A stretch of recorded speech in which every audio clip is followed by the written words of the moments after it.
Aye, it's a dangerous world out there. Let's stock up. Ta-ra, then. Thank you, Cap. You could do. Coin purse weighing you down?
He'd have our coin, our stock and our stalls, and we're just supposed So you're to content to abandon... Please, I beseech you. If you are a true son of Northreach, you must fight to defend your home. That's exactly what I am doing, milady. Or trying to, at least. The land is crawling with fiends, and someone has to keep watch. Even when our true enemy is hiding in the garrison? Fine. You're not the only able-bodied man in Northreach. Thank you so much for your help.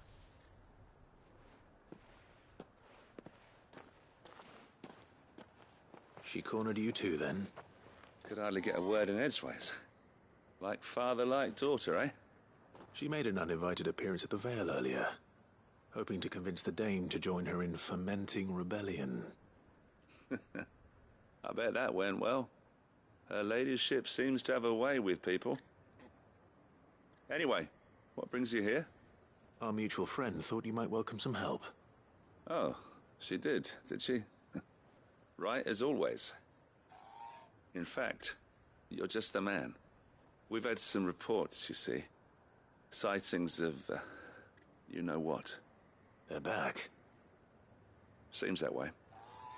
All over, too. We haven't been able to confirm anything yet, but if you're willing, you could go and see what's what. Right. Where should I look? You know Grieger's Weep? One of the sightings places them somewhere on its shores. I'm on my way. Thank you, Clive. I'll look into one of the other sightings. Let's rendezvous back here later.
Đó, thì rồi gặp đó.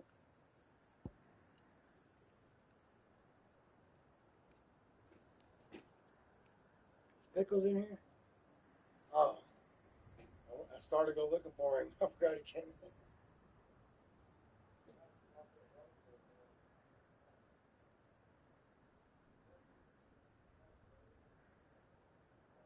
you're looking to access the Final Fantasy 16 DLC, I got the answers for you here in today's video.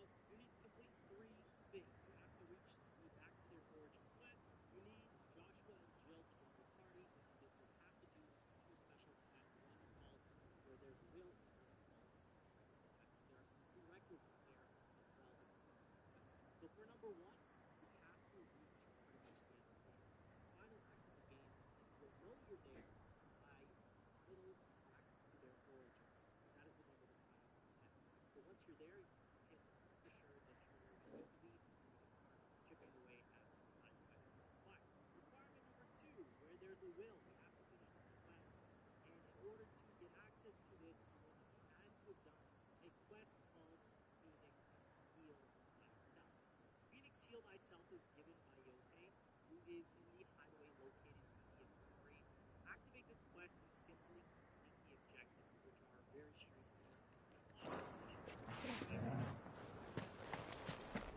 This quest is given by Joshua, and he is located in the hideaway as well. You can find him on the boarding deck if you want to activate that quest and just follow the conditions and finish all the objectives, and there you go, you finish that. And now we're on to the last one, which is the Priceless Quest. This has 2 prerequisites that you must finish. The quest Priceless will appear once you have completed Where There's a Will, which you would have already done. And then the second one is Cut from the Cloth. If you have not completed Cut from the Cloth, this quest is also available in the hideaway on the boarding Yeah, I did that quest already. Again, another simple quest where you will be guided on exactly where to go, and upon completion, you should finally have access to the Priceless Quest. And this one is located in Five's Chambers, where you can view letters and other quests. On that list of letters and quests, there will be one for Joshua, and you want to accept this quest, activate it, and go speak to Joshua, and once again, complete all the objectives. Upon completion, Jill will join your party, and you will be notified that echoes of the following quest line will become available. You will see this new icon that is used to identify the new DLC quest line. And that's it. Now you can play the brand new Final Fantasy 16 DLC. If you found this helpful, please subscribe to the channel.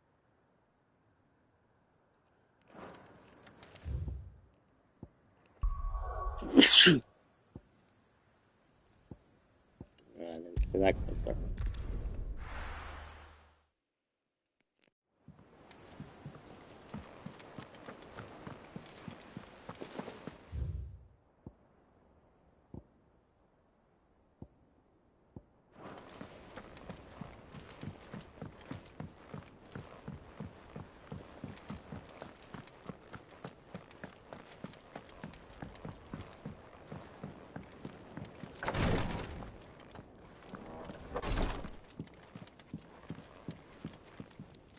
Greetings, Lord Marquis. His Grace and I. At first, it was my My lord. I am. I do not doubt. Thank you, Yud. May you return. I prithee, do not risk yourself unduly.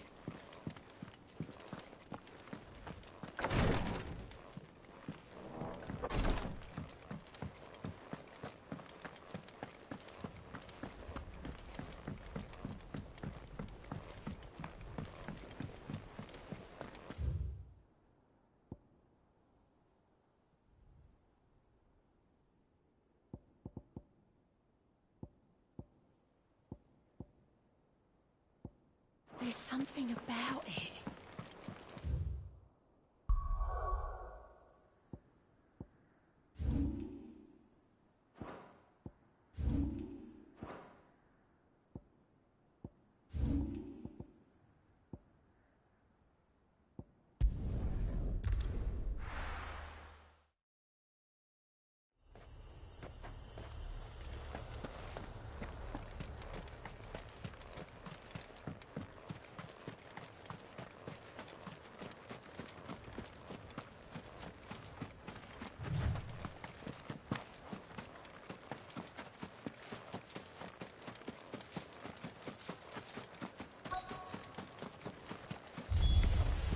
Damn it.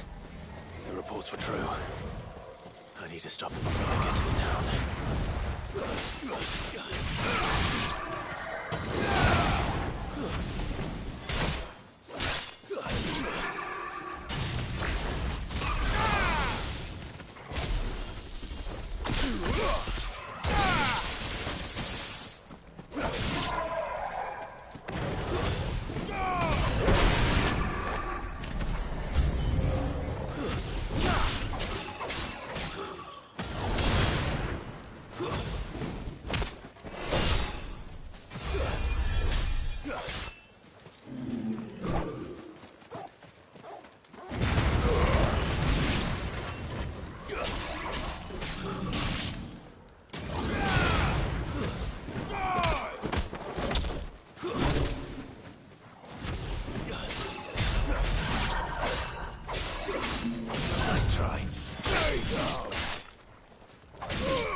Call that a test, Ultima?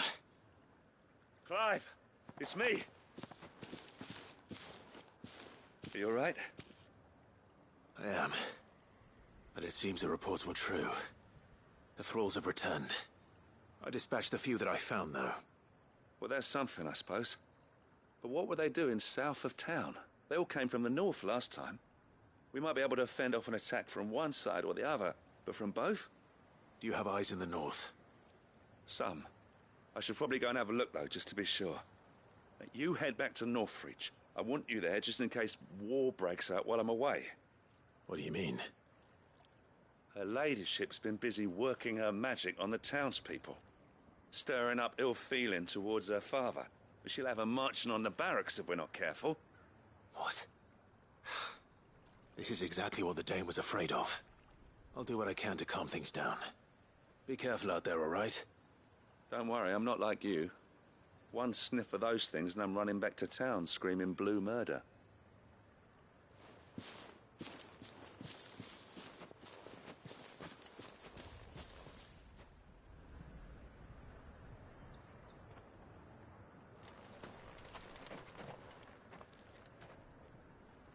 Do you not see, Father? The people of Northreach have given enough, and only a fool would ask for more. Listen to me, Sabine. Where would our people be without their country, hmm? The Empire is their sword and their shield. It is she that ensures they can live without fear. But now she teeters on the brink. Without their sword, how will the people fight? Without their shield, how will they protect their kin? Can the unarmed stand against the advancing hordes? No. But there is yet hope. A new shield, a new sword. A new empire. We can rebuild Sanbreque, just as Great Griga wills it. Perhaps we could, Father. But we don't want to. Not if it is built on the broken backs of the people. Please, let us not quarrel in the street. You must see that no good will come of this. Our fight is not with each other, but with the threat that draws ever closer to our gates. A threat that your sword has yet to rid us of, Your Eminence. You will hold your tongue, whore! You may have filled my daughter's head with your heresy, but I will not be corrupted. Corrupted? Your daughter's opinions are her own, as you would know if you had ever deigned to listen to her. At least I hope they are your opinions, and not posturing born of a family feud. Northreach deserves better than that. Northreach deserves better than you, Carla. Yes, I know who you are. The slut of Twinside who bedded a Branded. say that?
Jealous, are you?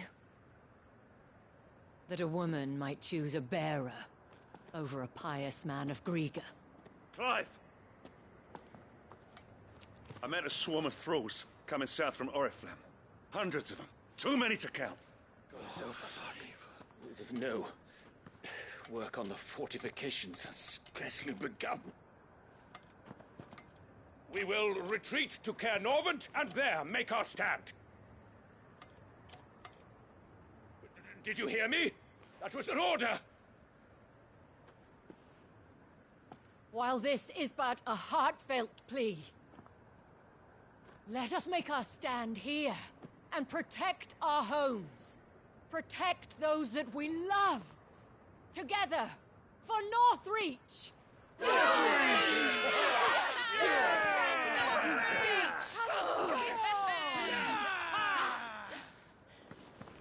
You heard the dame. What are we waiting for? Pikemen to the gates. Archers to the roofs. Quickly, come on!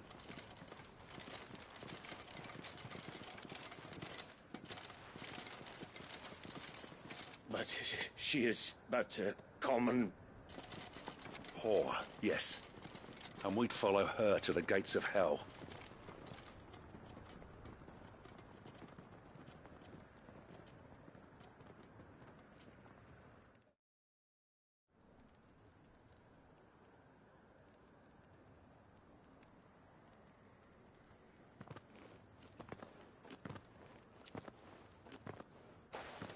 The men have their orders, and they look like following them. I got them spaced out at regular intervals. Whichever direction the thralls strike from, there'll be someone there to meet them. Thank you, Philippe. Rest assured the people will play their part. The herbalist has donated her stock of medicines to me. Should any of your men be injured, take them to the Vale. We'll see to them there. Thank you, milady. I will. I'll play my part too. You still won for numbers. Unlike the enemy. I only hope I can go some way to evening the odds. Philippe, can I leave the south in your hands? I doubt the thralls by the lake were the last of their number. Of course. I'll lead a party down that way so we don't get taken by surprise. What about you? I'll make my way up the road to Oriflamme. I fought a few of these things. And while I can't promise to hold them all back, I should be able to thin the herd. All right. But take care. Thank you. Both of you. You can thank us when it's over. Till then, madame.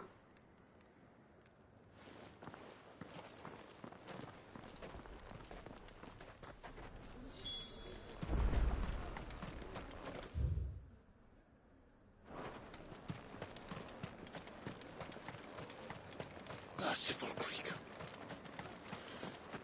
Wherefore would you forsake me?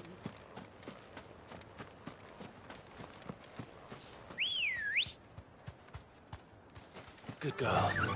Yeah!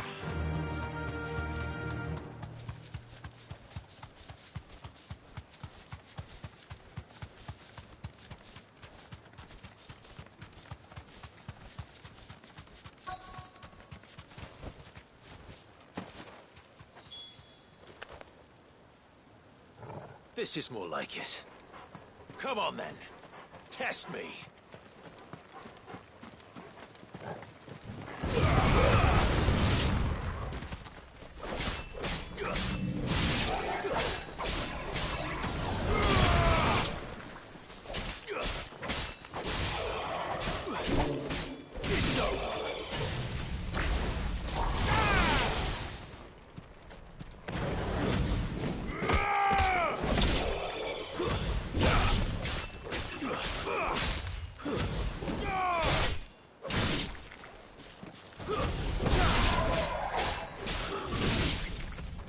Is it over?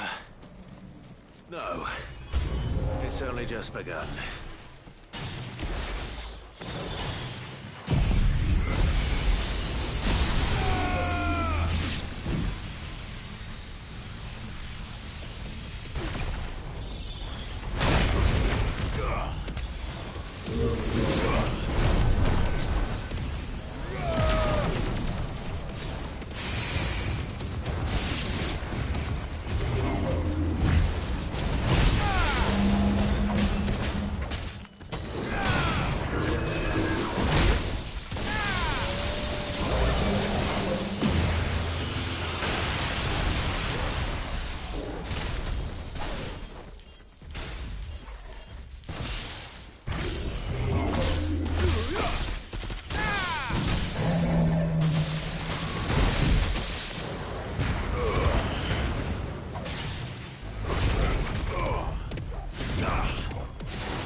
That looks to be the last of them.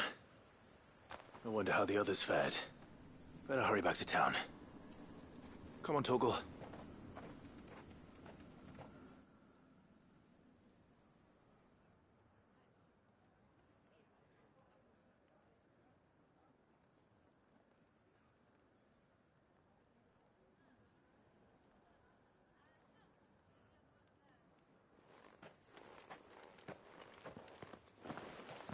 Clive, it's good to see you.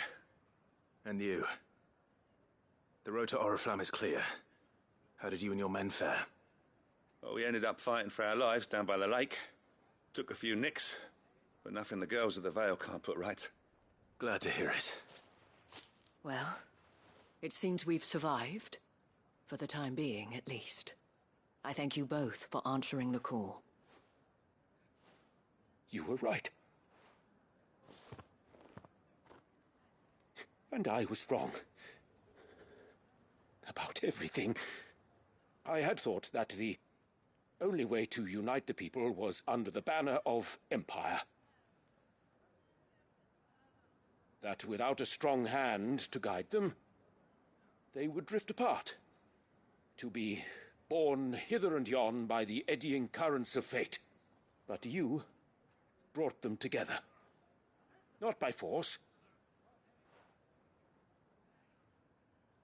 nor by the exercise of goddess-given authority, but by simply being one of them. By knowing what they feel, because you feel it yourself. Our purpose was ever the same, Your Eminence. You were merely distracted by a loftier vision of empire and glory, while our eyes beheld matters closer to home. You have the right of it again. As did you, Sabine. His Radiance said it himself.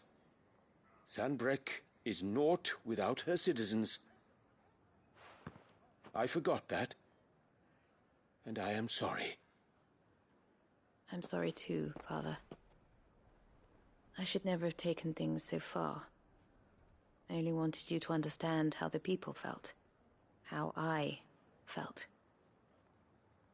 But my anger got the better of me.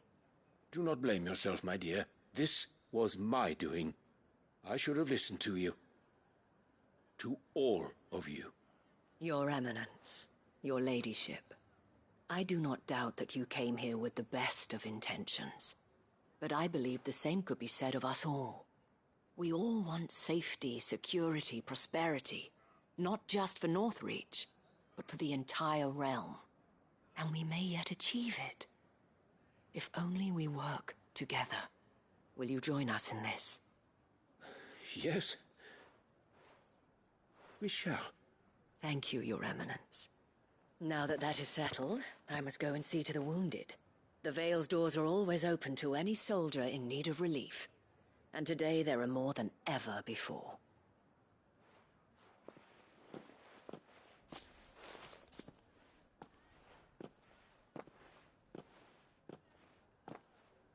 Madame Isabel is a rare soul indeed.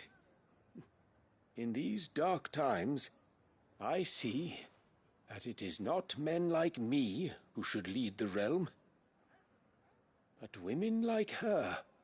You're right. If only I'd listened to her when I had the chance. Forgive me for saying so, milady, but you still do. The Dame said it herself. We can turn things around. We just have to work together. And that goes for you, too. You're one of us now. One of you? Well said, Captain. Let this be a new beginning. Not only for Sanbreque, but for us. Well, since there's nothing more to be done here, I should see if Isabel needs any help moving the wounded.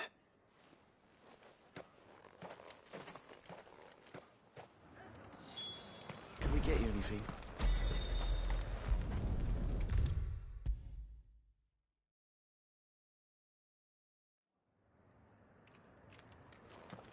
How goes the treatment of the wounded? I'd be happy to man one end of a stretcher if it would help. You've helped quite enough for one day, Clive. Thank you. Don't mention it. Oh, but I must. After all you've done for this town, it is the very least you deserve. Tell me, if Northreach had fallen, what would you have done? A woman of your means could find a home anywhere in the realm, but I sense you would rather have died here. It's a long story. For you, madame, I have all the time in the world.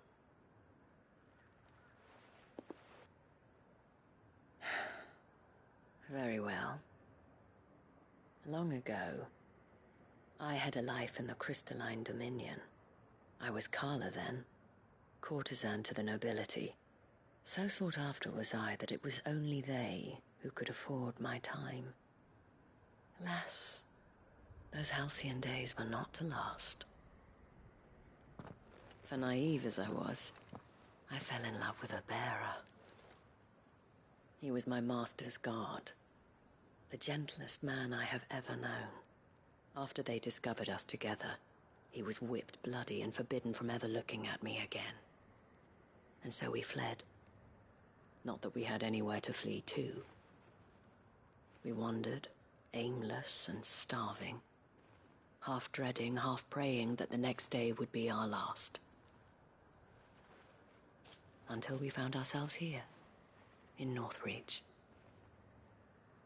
It was the Vale that took us in, that fed us, clothed us, and healed our hurts. Those that could be healed, at least. My love was already too far gone. He passed away. He did. Not long after we arrived.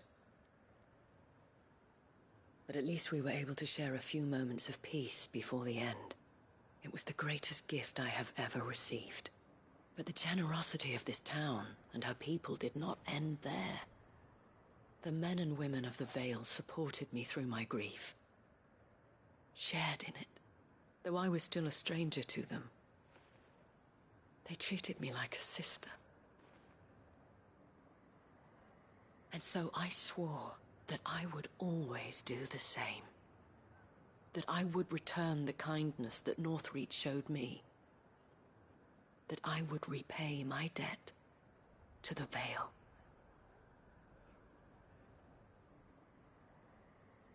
Thank you, Isabel, for sharing this with me.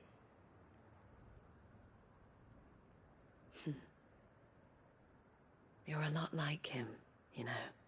Perhaps that is why I have such a soft spot for you. Never stop fighting, Clive. And I shan't either. I know that it will not be easy to keep Northreach together. But our efforts will be rewarded. Just look at us now. The people, the soldiers, even the Duke of Oriflamme and his daughter, all united in defense of this town that we have come to call our home. And what of you? Can we count on your support too? Always.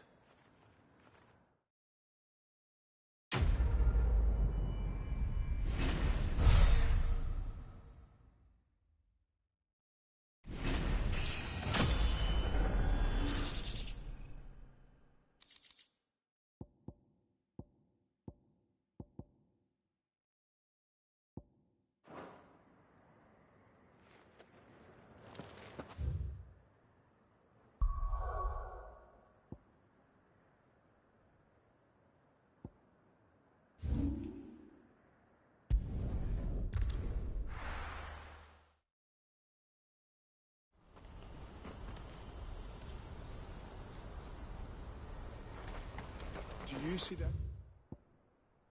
Two.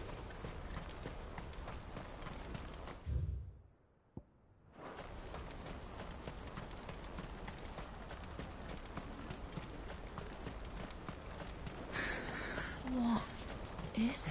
Oh, please. Just make it stop. I'm scared. It's all right.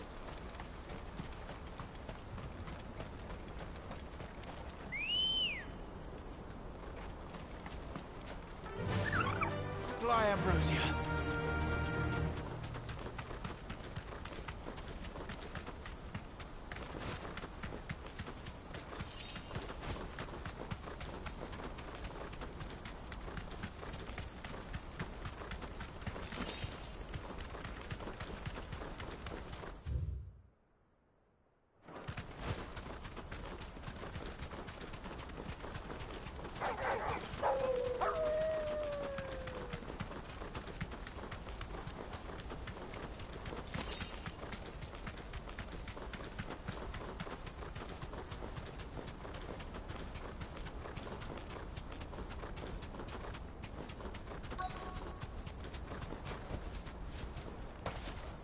Can't be Rutherford, can it?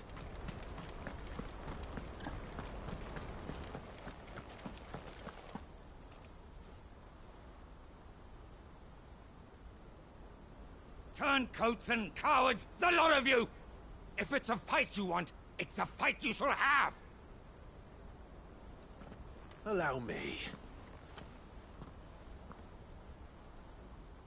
I don't need your... Please, Field Marshal, oblige him. This won't take long. You're right. It won't. Men, finish him.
A little longer than I'd have liked.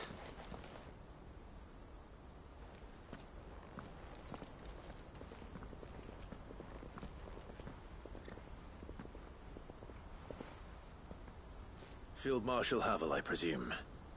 Are either of you injured? No, my lord. You arrived just as our escort turned on us. Fucking traitors. I'd heard reports of soldiers in the outlying regions abandoning the oaths they swore. But I hadn't thought the corruption had reached so close to the heart of the Republic. It's a fucking disgrace. Your interfering old bastard of an uncle tried to warn me, of course. My lord Marquis. Or is Sid the Outlaw more to your liking? Call me what you want. It doesn't change who I am, or the urgency of the message I bring. My uncle has a plan to right the realm, and he needs your help to see it through. Before I agree to anything, I'd have you answer one question. What do you stand to gain from all this? I won't deny that I might benefit from further chaos. But I seek a new beginning for all of us. And while the choices I've made may not always have been the right ones, I know I made them for the right reasons. For so long, so many of us have been told how we could live, how we could die, when it should have been our decision all along. Now we have a chance to put things right. But in order to take it, we must stand together, even if it be beside those with whom we don't see eye to eye.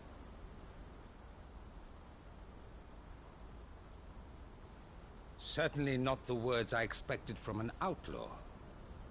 But perhaps your uncle was right. You are no ordinary outlaw. I'll never hear the end of this. All right. I'll start by ordering my most trusted guard to bring the Dhalmekian fringes under control. Next, I'll make contact with my counterparts in the Imperial Army and see if I can't convince them to try and restore order in their own territory. Thank you, Field Marshal. But they are not the only ones we will need to convince. What do you mean? I don't doubt that I can bully some sense into a few generals. But those they answer to require a different kind of persuasion. And when it comes to honeyed words, well, we will need an envoy. One who can court even the most stubborn of statesmen. You, perhaps. I'm flattered. But I'm no diplomat either. And I have other problems to attend to. What we need is a skilled arbitrator. And I may know just the person. Is that so? And would he happen to be an outlaw too? Of a different kind, perhaps. Well, beggars can't be choosers. I suppose we'll all have to find a little of the outlaw in ourselves if we're to make it through this. Very well. Send your man to me right away. I shall.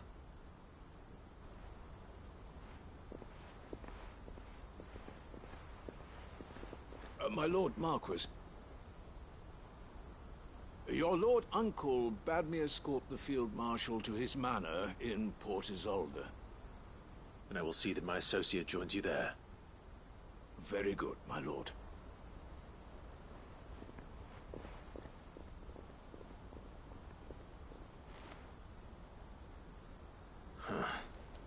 An envoy. I'm not sure I'm the man to talk anyone round. I can barely convince my brother to take his medicine. No. This is a job for someone with experience. Someone like Quinton. I hope I can convince him at least.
Clive.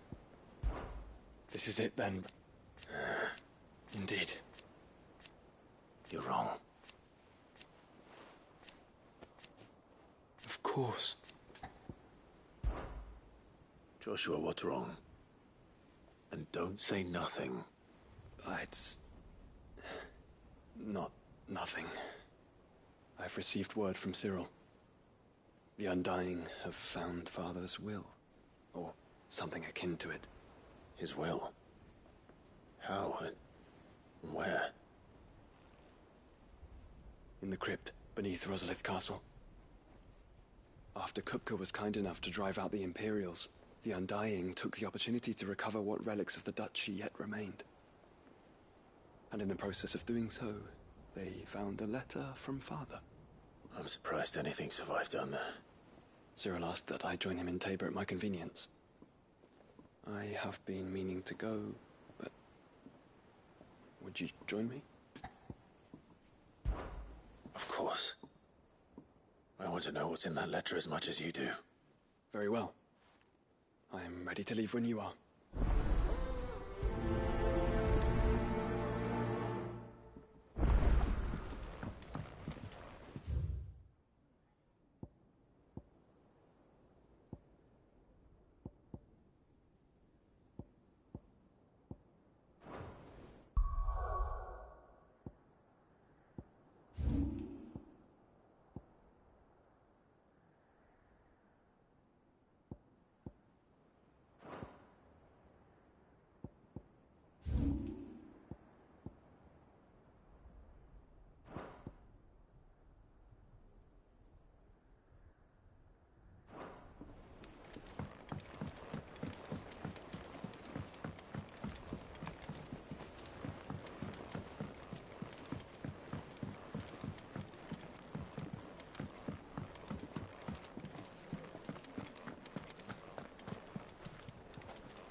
There's something about it. I feel like it's...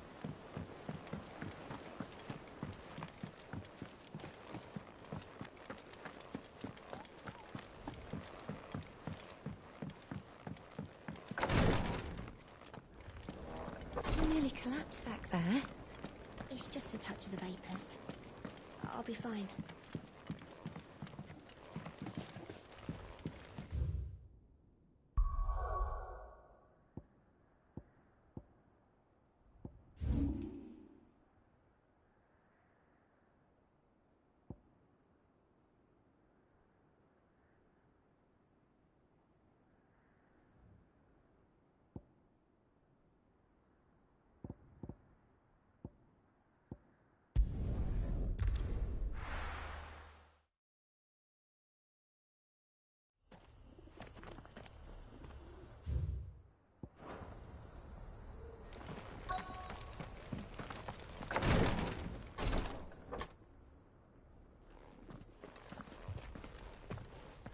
Your Grace, my lord, I trust your journey was not overly onerous. Cyril, you found a letter from Father? Yes, I have it here.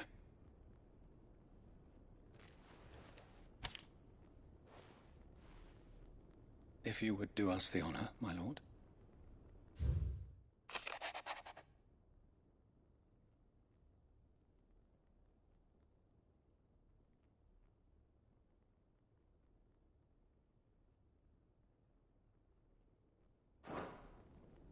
An inheritance. It would seem the late Archduke penned this missive shortly before his passing. The day before we left for Phoenix Gate. What are these plans he spoke of? His plans for the Duchy, Your Grace. Your father entrusted them to my predecessor, the former bearer of the Burning Quill, who entrusted them in turn to me. The complete emancipation of bearers is their stated aim. But your father's dream did not end there. His Grace also spoke of building hospices to care for those stricken by the curse, and the founding of a new university to further the development of non-magical technologies. With the blight spreading ever more widely across the Twins, Archduke Elwyn saw this as the only means of securing Rosaria's survival. He wished to see men and bearers treated as equals. To see centuries of common wisdom overturned. Small wonder he did not think it achievable within his lifetime. But he thought it achievable nonetheless. Had he not, he would never have written this message. Nor would he have entrusted his vision to his most faithful aides, those who would have stood with you, shielded you from the machinations of the less benevolent personages at court. It's a pity only they are still with us.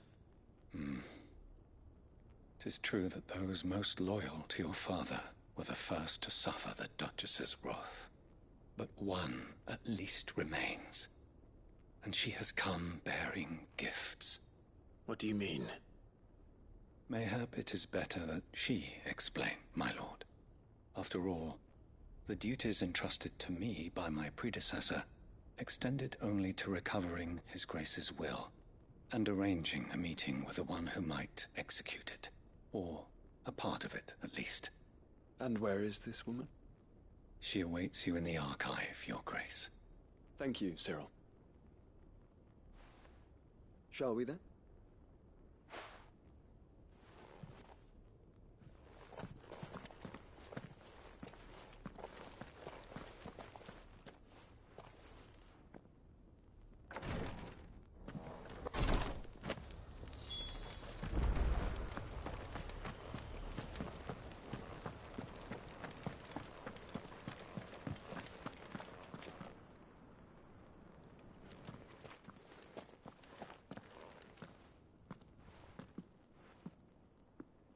My lord, Your Grace. I hardly recognize you. I am Goditha, retainer of House Rosfield, loyal servant to the Phoenix and his shields. Your father, the Archduke Elwyn, entrusted me with the delivery of a gift. I only hope you can forgive my tardiness in bringing it to you. Lift up your head, Lady Goditha. You have our gratitude for your service to our house and to our father. I merely did my duty, as any proud Rosarian would. My lady, perhaps you could explain a little more? What exactly is the gift you bring?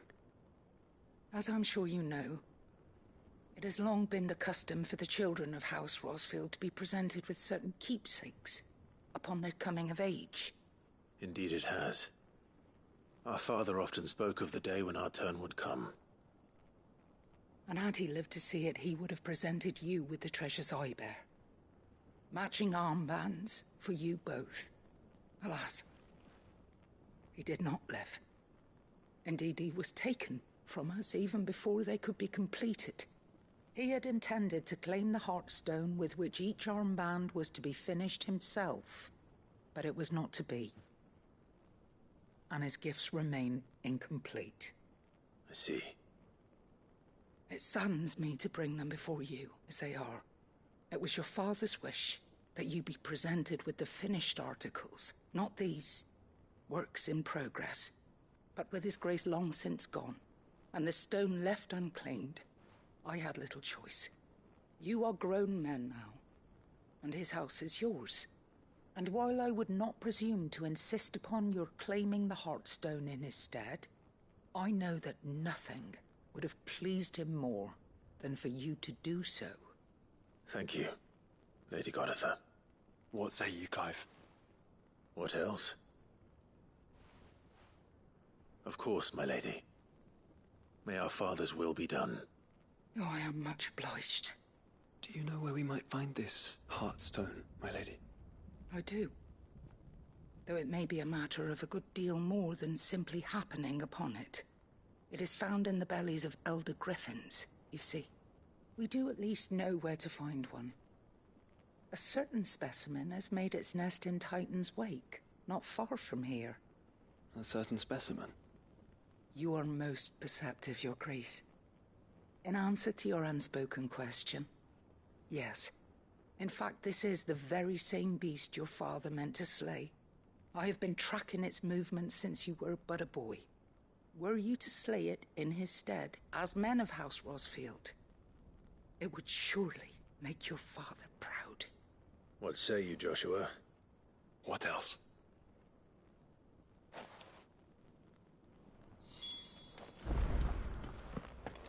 Titan's Wake is to the south of here. But we...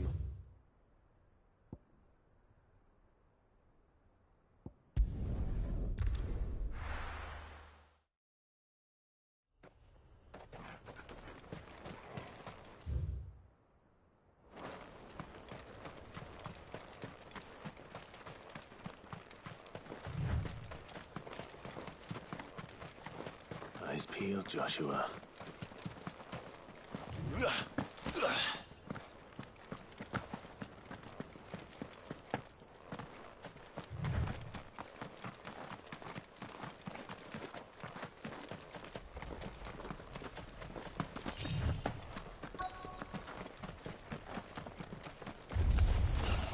There it is. For House Rosfield.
Is this the Heartstone? I expect Lady Goditha will know.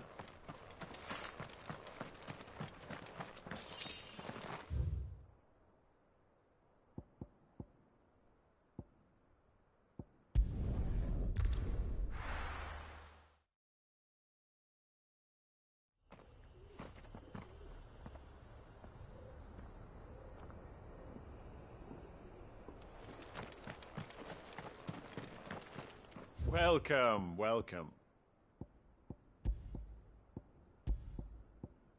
Take care.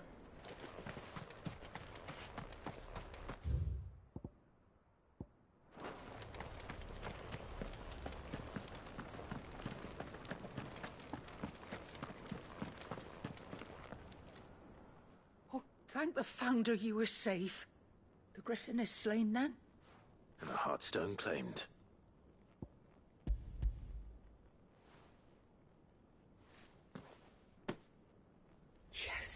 This radiant luster, like frozen flame, it is just as your father described it.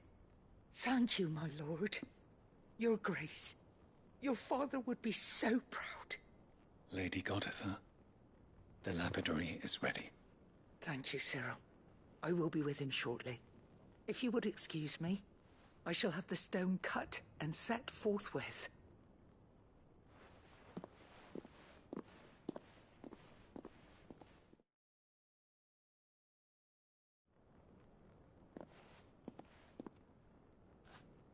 The armbands are complete. Pray, take them. They are yours, after all. Heartstone is harder and more enduring than garnet, or even ruby.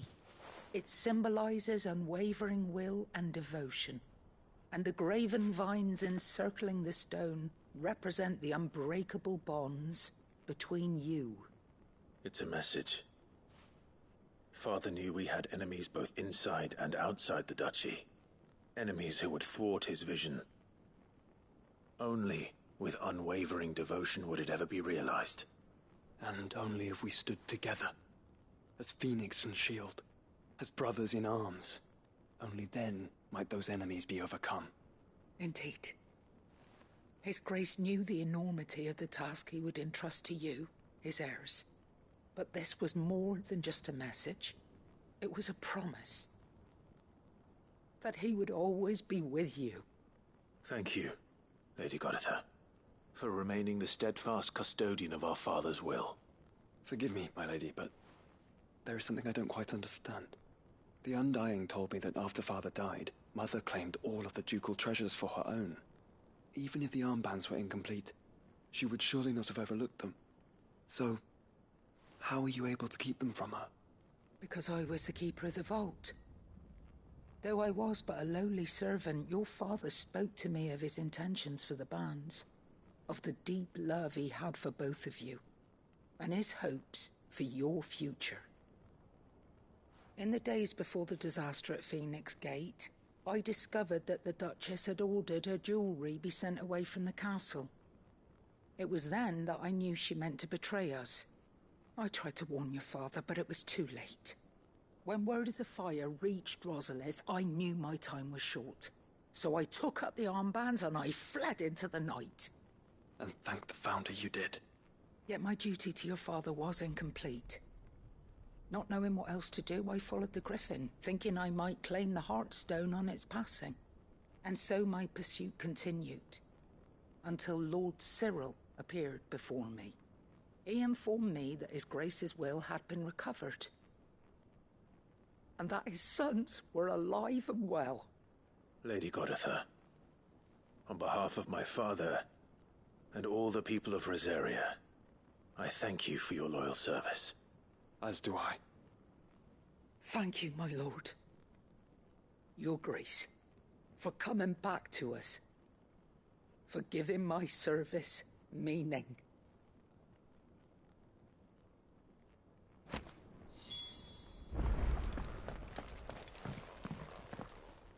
The bands suit you well. It must be gratifying to finally receive the inheritance that was denied you for so long. It is. And we thank you for the part you played, Cyril. If you would permit me to play my part a little longer, might I suggest that you make your way to your father's memorial atop Hawk's Cry Cliff? Let him see that you have received his blessing, and that his vision lives on in you. I suppose it would be churlish not to. What do you say, Clive? Shall we pay Father a visit? I think we should. I was hoping to be able to offer him my thanks before we left for Origin. Your father's helm is enshrined there. It has been since the day we recovered it from Phoenix Gate. I prithee claim it, for it too is a part of your inheritance, and I do not doubt that your father would prefer it in your hands than perched upon some lonely rock. Thank you, Cyril.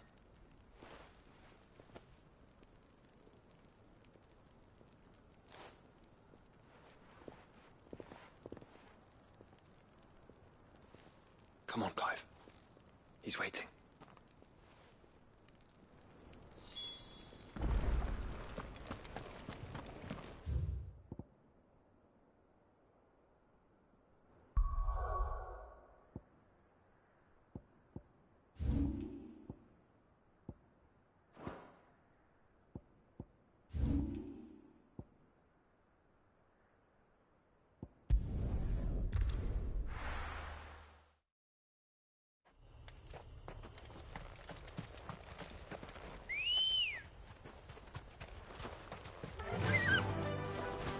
Unwavering will and an unbreakable bond. Do you really think we're strong enough? To save the world? Of course. To have overcome Father's political enemies. Of that I'm less certain. Especially knowing what we know now.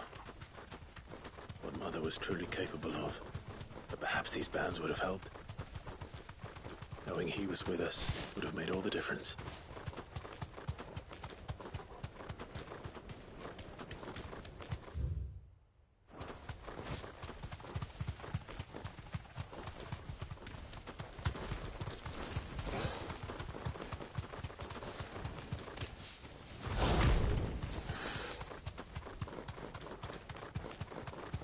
It's just back there.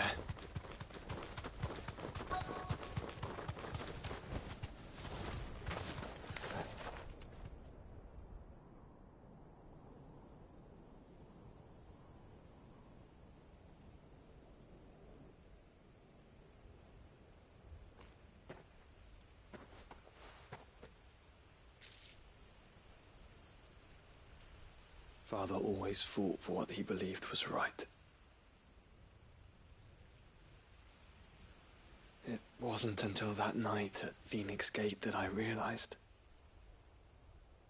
I had never fought for anything. I always had someone else to do the fighting for me.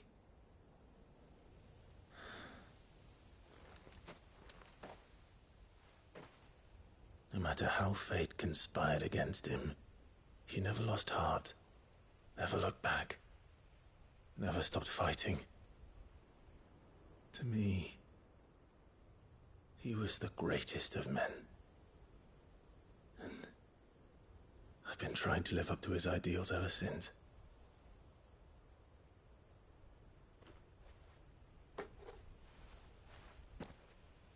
We all have, Clive.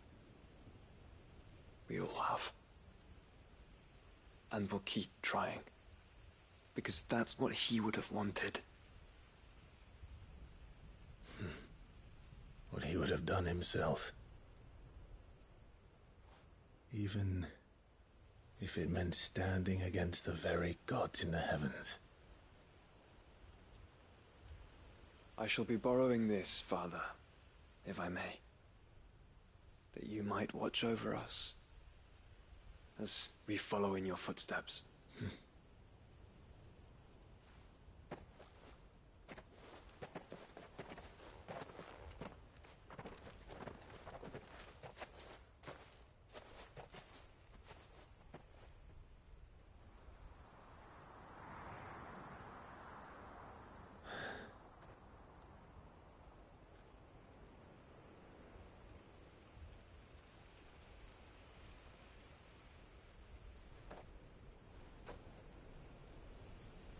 We won't lay you down.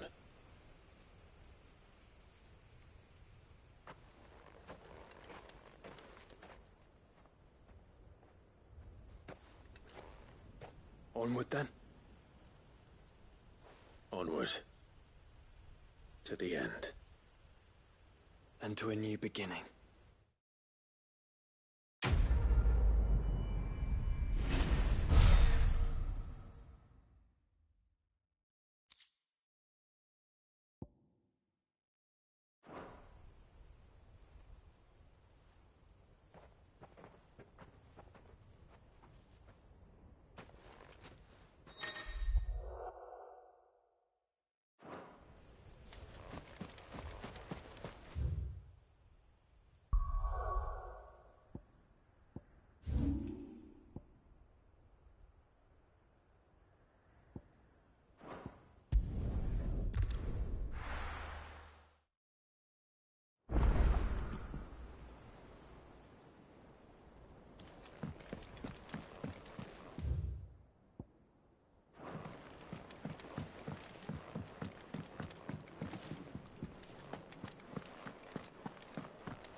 If Joshua's worried about Jill, I should go and speak with him.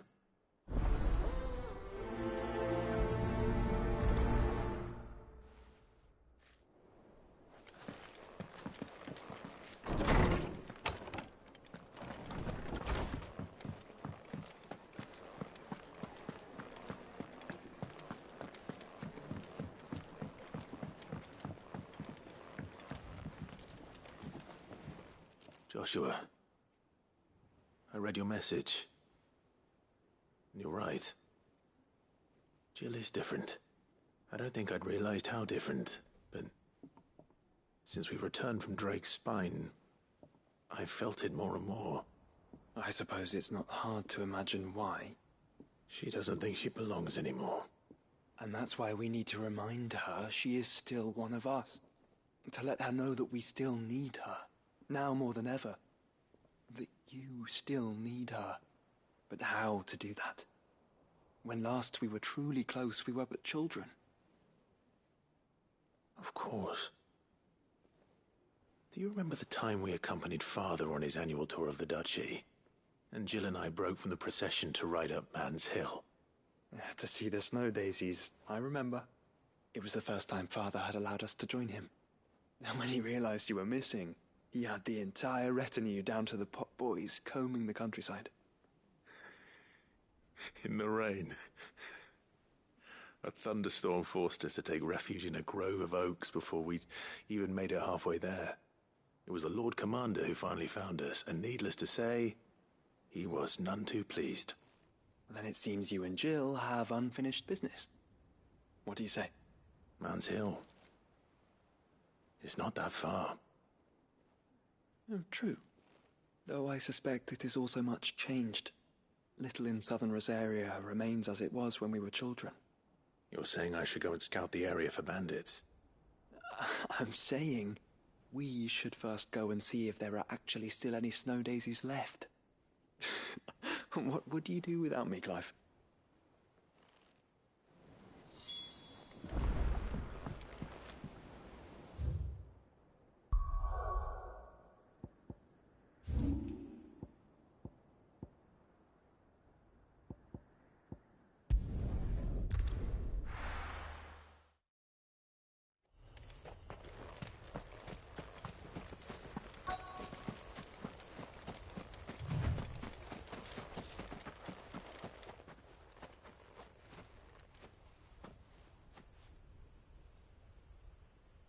This is the place, but... I'm sorry, Clive.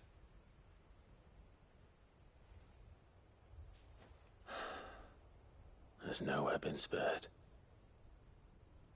What do we do now? We keep looking. Man's Hill cannot be the only place where snow daisies grow. Perhaps, but it's the only place I know of. Knew of. Then why not ask someone who might know of another?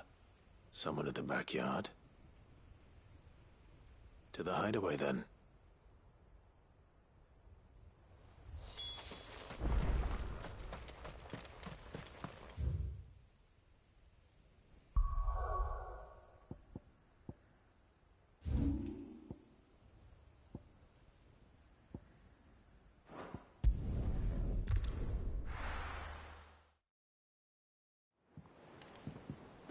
Let's hope one of the gardeners knows where to find snow daisies.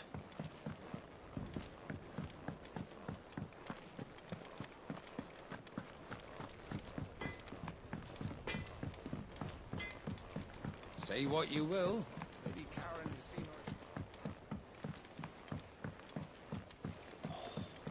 her. That should tide us over until the new moon.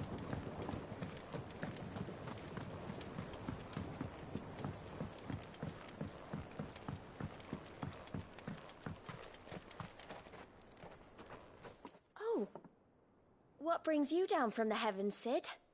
I need your advice. Joshua and I are looking for a place where snow daisies grow. Preferably in abundance. Snow daisies. Then you'll want somewhere not too hot and not too cold. And where the winds are strong enough to carry the seeds. I reckon Man's Hill would be a good place to start. There in the Royal Meadows, perhaps? Both have similar climbs and the right elevation. If the Blight hasn't claimed them yet. Right. Thank you. Did you learn where we might find our flowers? The gardener here mentioned the Royal Meadows in Sambrak. Ah, the fields beyond Northreach. Well, if that's the case, then Yote was right. I recalled that she kept a record of our travels, you see. So I asked her if she'd perhaps noted anywhere that snow daisies grew, and she mentioned Oilefeist Bay.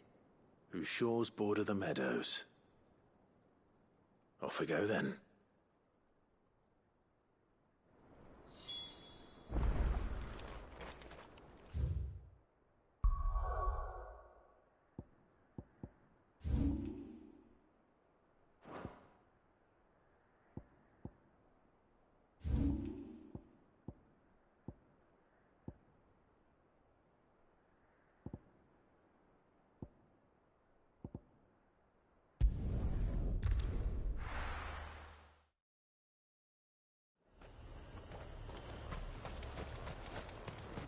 Got any more of those special elixirs?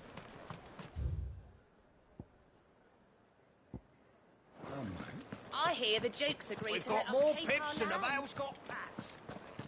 Seems the Duke's had a change of heart.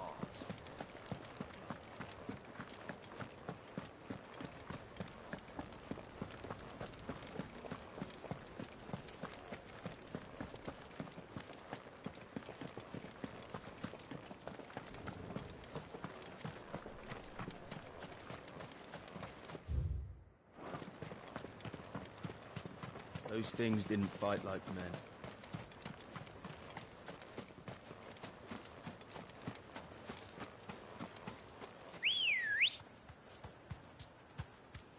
Come on.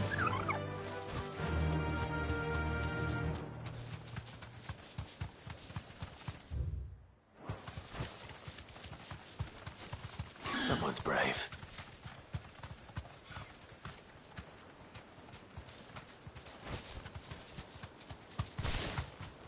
Straight home now.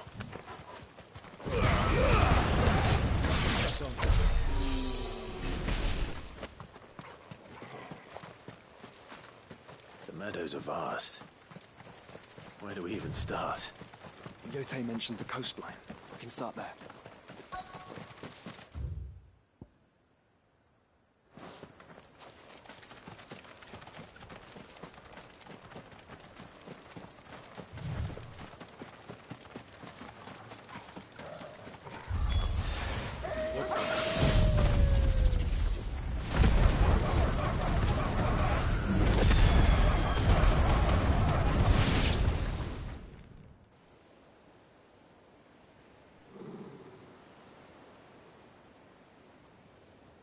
What do you see, boy?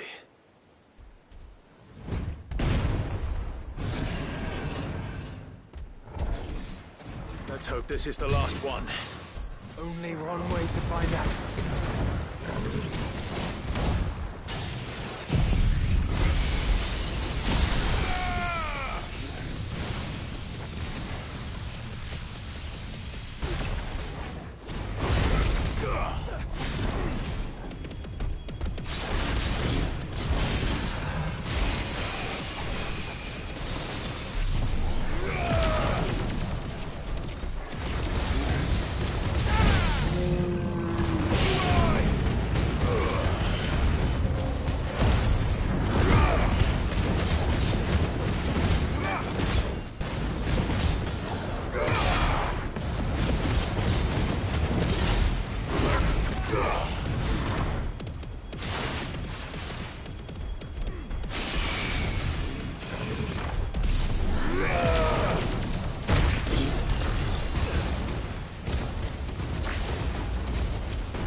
That was harder than I expected.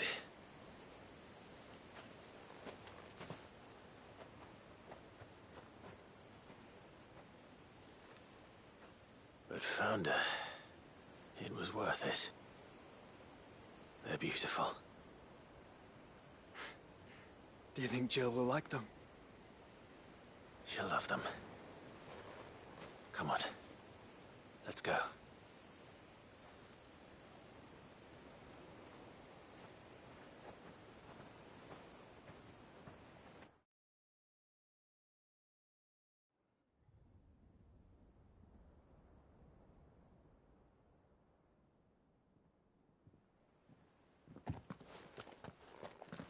It appears my work is done. The rest, as they say, is up to you. Well, you and the skies. We wouldn't want another thunderstorm now, would we?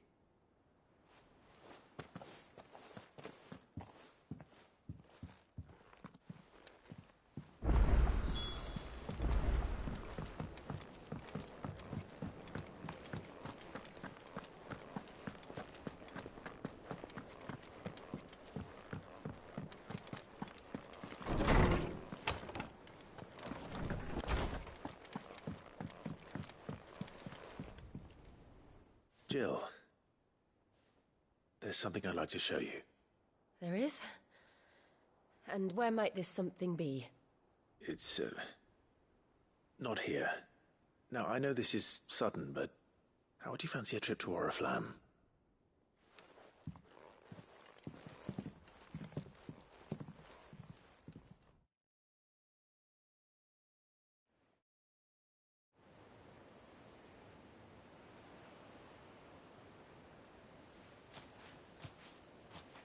There are so many. This is what you wanted to show me.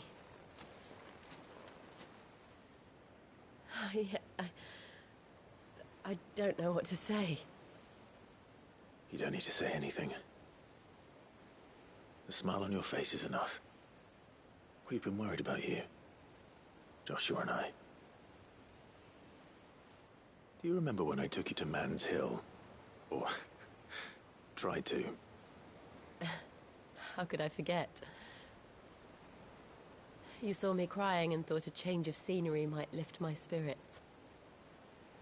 In the end, it earned me a nasty cough and a stern scolding from your mother. But I felt wonderful nonetheless. I'm sorry. I had no idea what I was getting us both into. But I couldn't bear to see you like that. Before we left, my chambermaid told me she'd overheard your mother talking about my marriage prospects with some of the noblewomen at court. They were debating whether it would be more profitable to marry me off to one of the high houses instead of saving me for the ducal line. No one thought to ask me what I wanted. I was nothing to them. A pawn at best. I felt so trapped. So lonely. I didn't know. But I wasn't alone. You were there. Your hand in mine as we ran for those oaks. And I knew then, no matter what happened, I would be all right. I'll never forget that feeling.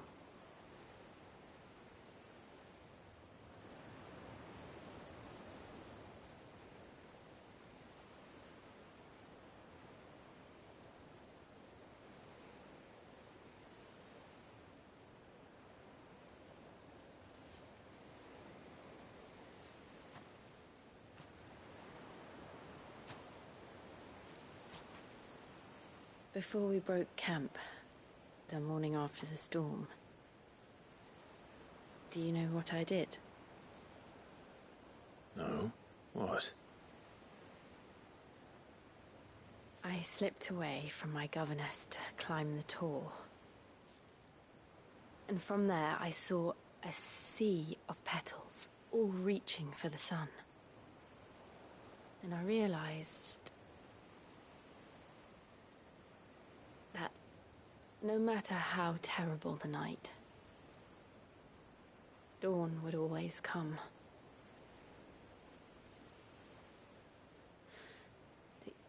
That you would always come for me. And you have. Again and again.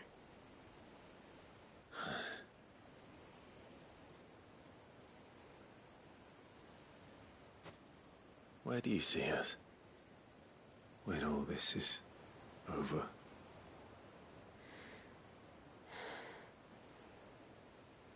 I don't know.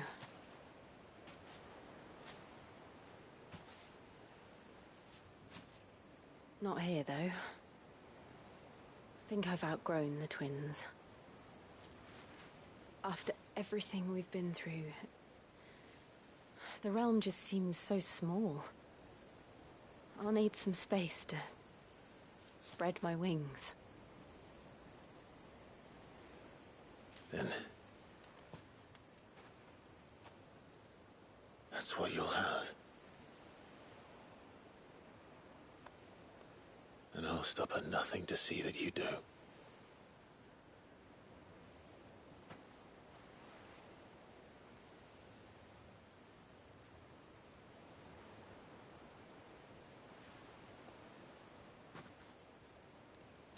I never was much good at garlands, but it'll have to do. I'll treasure it forever. Thank you, Clive. For this, the flowers, for everything. It's exactly what I needed. You are my treasure.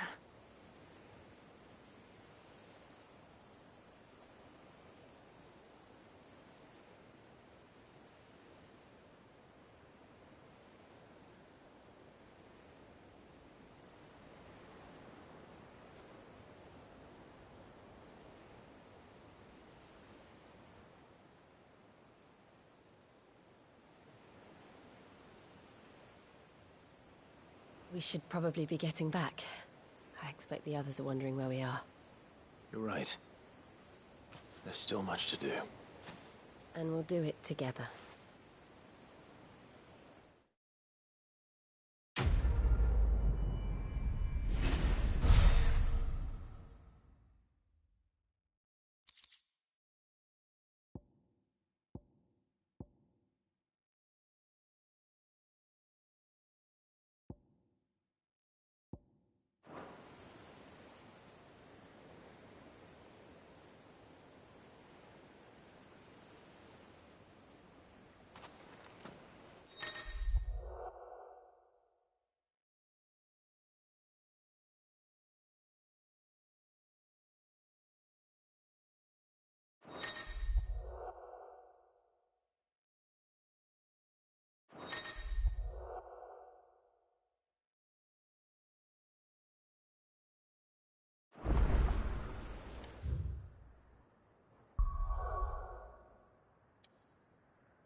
Leviathan the Lost.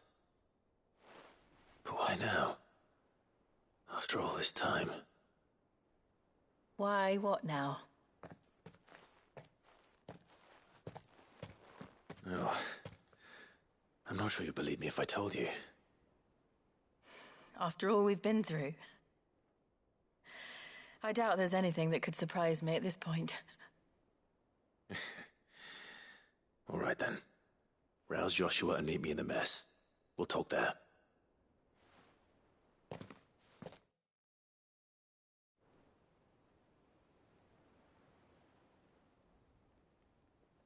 I see we're all here. So, what is it this time? I'm not sure yet. The letter delivered to my chambers omitted a few crucial details. Do we know its provenance? That was one of the details it omitted. But whoever the sender was, it seems the Dame held them in high enough regard to point them in our direction. The Dame? Well, she's not one to waste our time. It must be important. Important might be an understatement. If the letter is to be believed, Leviathan's dominant is in danger. And someone wants us to save him. Leviathan? So the Warden of Water has finally returned. What has it been? 100 years? More. The Lost moniker dates back at least that long. Even our venerable lawsman would not have been so much as a glint in his father's eye when last the mighty serpent brought his crushing waves to bear upon the realm. But why the gap? I know it can be a few years before a new dominant's born. But over a century? Should the dominant of Water's bloodline have been severed somehow, it could have prevented a new dominant from awakening. But if one has awakened now, he couldn't have chosen a worse time. Every nation in the realm has lost its dominant. If word gets out that there is still one to be had, they will stop at nothing to claim it for their own. And the twins will be at war again, just when humanity most needs to come together. Did the letter say anything else? Only that if I wish to know more, we must meet in person. And that the Veil can arrange a meeting. If nothing else, you can be certain it ain't a trap. Famous last words. I'm coming with you. As am I. Thank you. Both of you. And Otto? Yeah. I'll keep an eye on things here. Didn't fancy coming anyway. Thank you. I shall leave the Invincible in your capable hands.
To the Veil it is, then.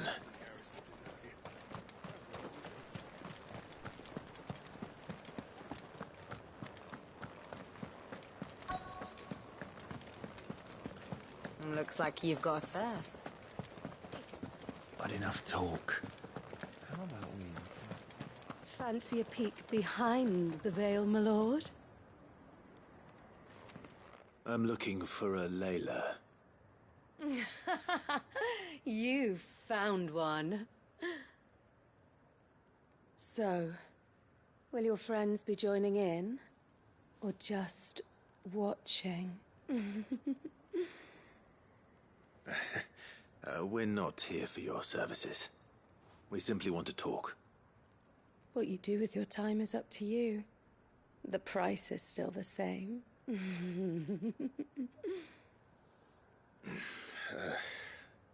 We're here about the letter.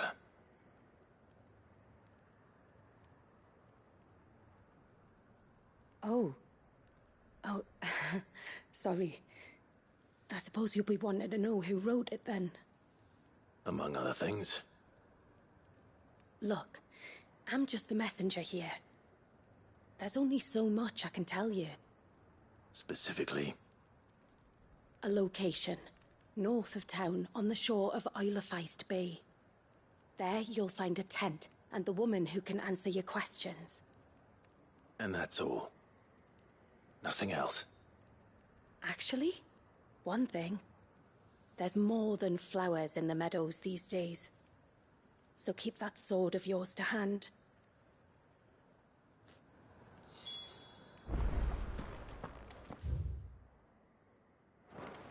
Does anyone else think it's strange that this woman should prefer to keep to the outskirts of town? What if she realizes the value of the information she's party to? And the danger it puts her in. I haven't seen any of those beastly blue-eyed fiends of late.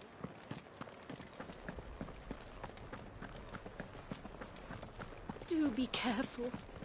I will.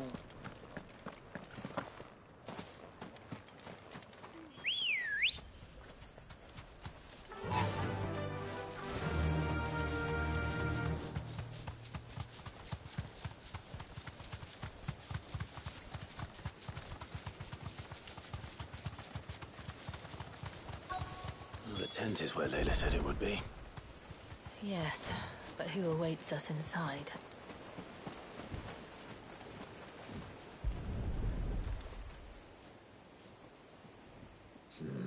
It's empty. Why am I not surprised?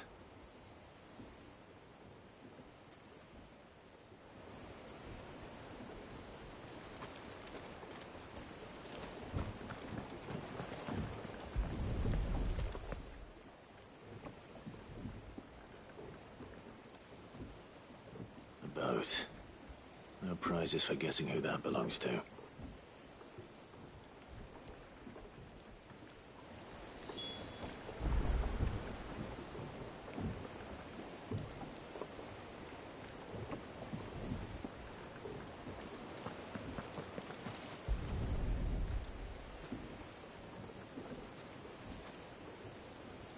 The embers are still warm.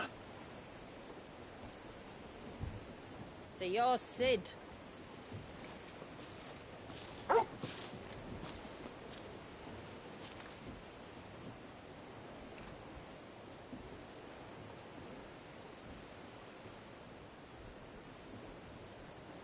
I suppose I must be. Which means you have me at a disadvantage. Apologies. I am Shula, tributary of Mysidia, final haven of the Moats of Water. The Moats of Water. The very tribe into which it was believed Leviathan's dominant was born. A people notable for their sapphire eyes and ivory hair. Yet that would be impossible, since the tribe famously Vanished. Was exterminated. Despite the best efforts of both church and state, we are still very much alive.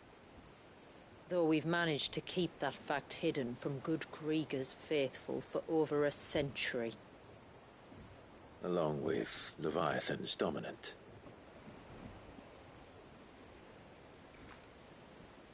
That wave out there. What do you know of it? The Surge. Only that it's been there a long time. Since the fall of Drake's Eye almost a century ago. Some claim the two are connected, but none can speak with any certainty. So in other words, you know nothing. Not that I'll hold it against you.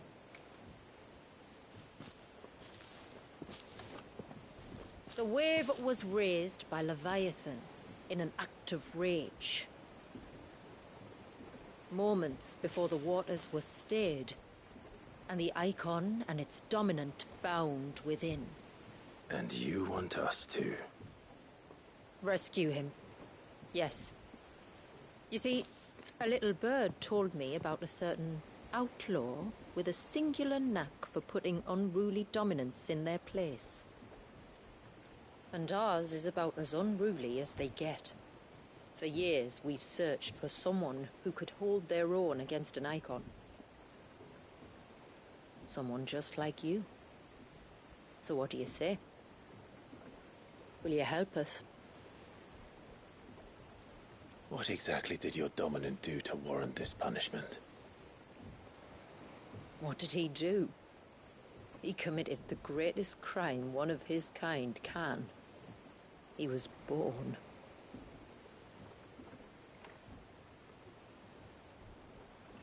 But he deserves a better fate than the one my people forced upon him.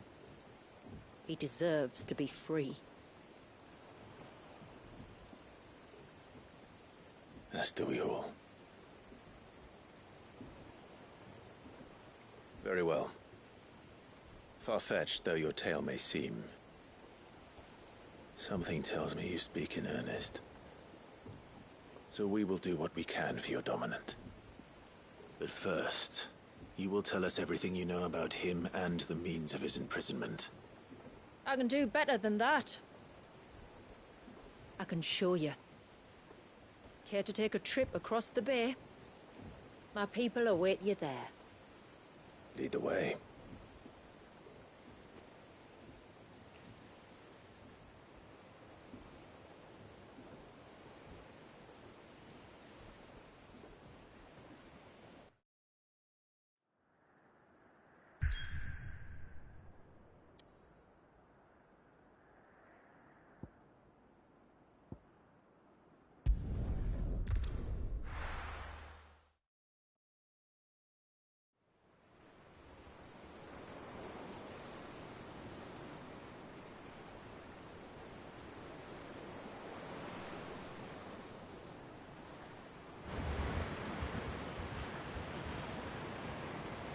All right, you might want to hold on to something. We're coming up on the wall, and passing through can take a bit of getting used to. I don't see any wall. Of course you don't. That's the point. It's a glamour woven by our ancestors to keep our village hidden from prying eyes. But don't take my word for it. Watch.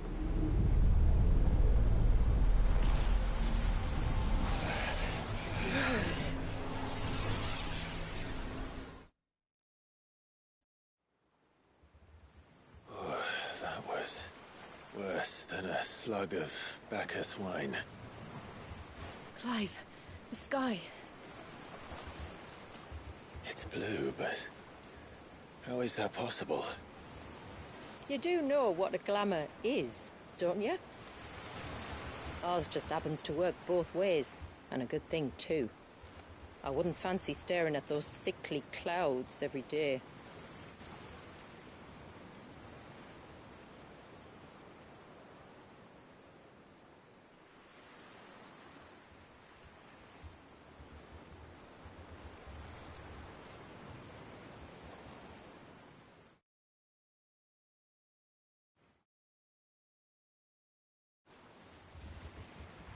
And that concludes our little voyage.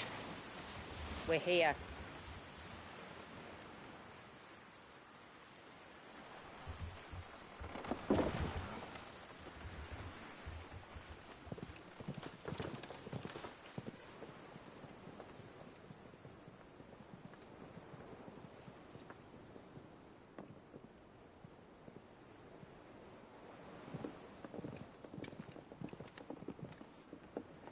It's a long slog to the village, and a hard one.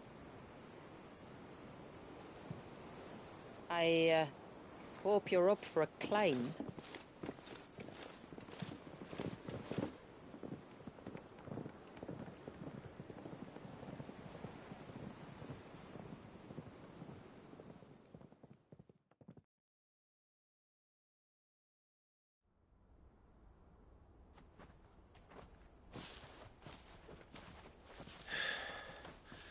Finally. What? You didn't think we'd arrived, did you? The village isn't up here. It's on the other side of the mountain. Of course it is.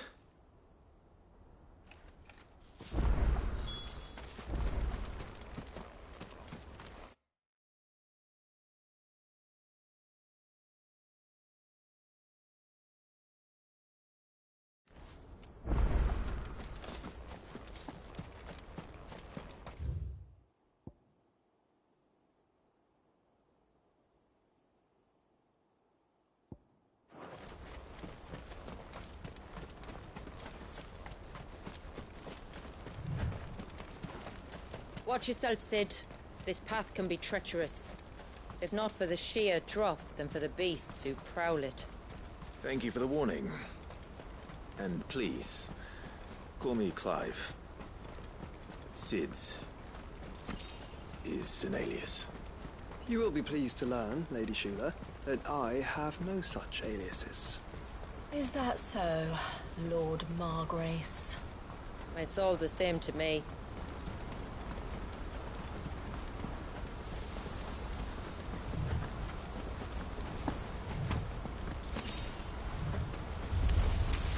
I was wondering when they'd pick up our scent. Stand back. We'll handle this.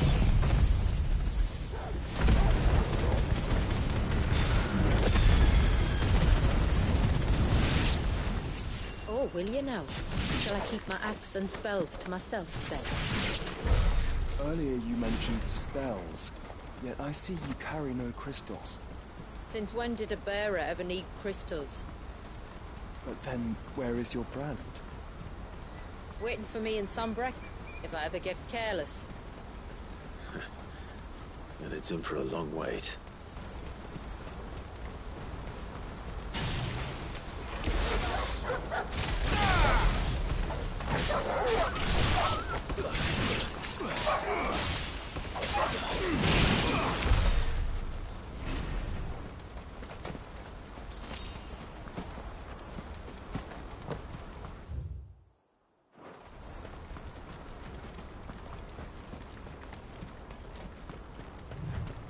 We're almost at the summit.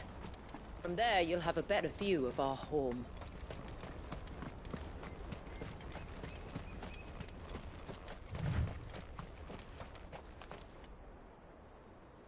Few have ever set eyes on what I'm about to show you. Just so you know. This is not what I expected. Welcome, my friends, to Mysidia.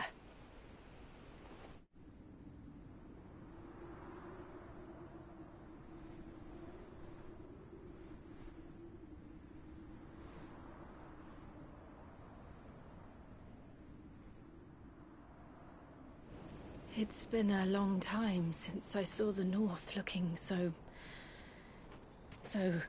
alive. I'm sure you have plenty of questions, but it's been a long journey, and I expect we could all do with a rest. Our humble village is only a short way from here, if you'd care to accompany me. Let's get ourselves in front of a fire, and I'll tell you everything you need to know.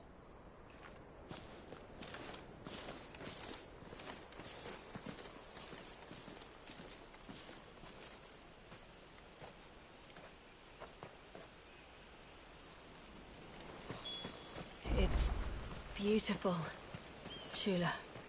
And we aim to keep it that way.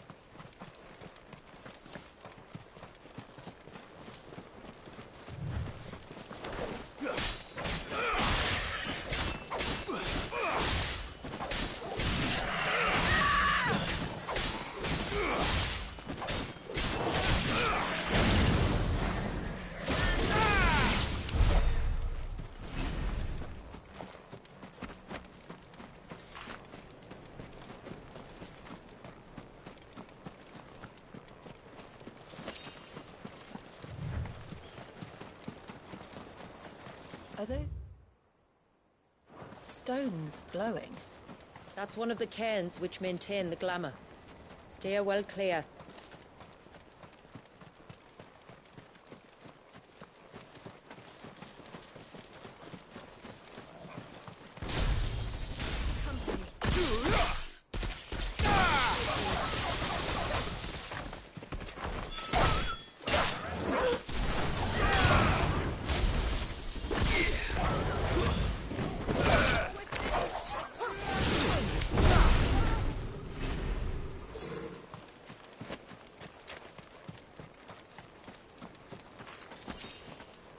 If the surge was an act of rage...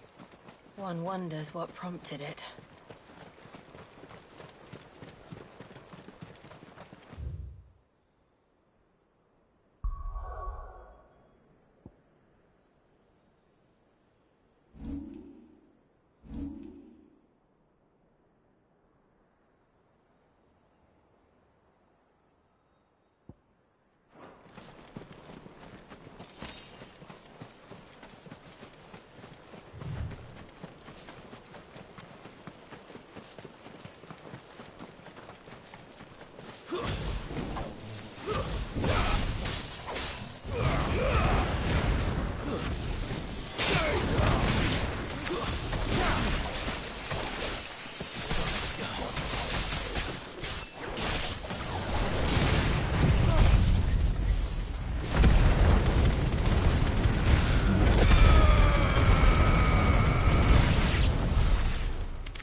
Could we not have spared ourselves the mountain crossing by landing further north? In clear view of the bay?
On evening tides.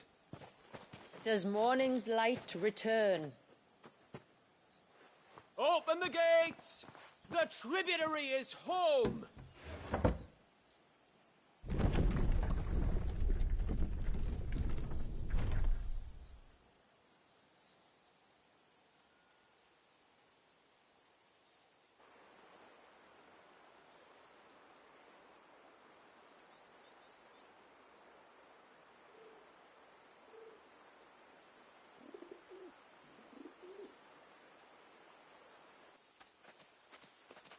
Outsiders? Well, I never. Look at the size of that dog. All right now. Back to your duties. You'll have to forgive my people their curiosity. We don't get many visitors. Or any, truth be told. Then we are honored to be the first. This is quite extraordinary. Like stepping into another world. So do you believe me now? You've made it difficult not to, my lady. But how did your people chance to settle here, in the north? Unless I am much mistaken, the moats of water long called the coasts of Southern Ash their home. Until Drake's Horn fell, and the Blight forced them ever inland, where... We met our doom, along with our dominant. I see you've read the Gregorian Church's account, but perhaps you'd like to hear ours. That building over there is the Witten Hall. It's where my people gather to discuss matters of import. We can speak more inside, once the place is ready to receive you. It shouldn't take long, but you're welcome to explore the village while I see to things. Thank you. We'll do just that.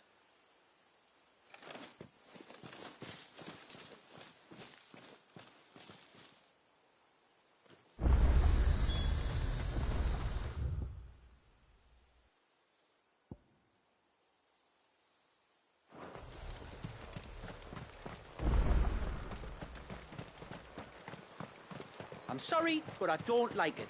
Outsiders.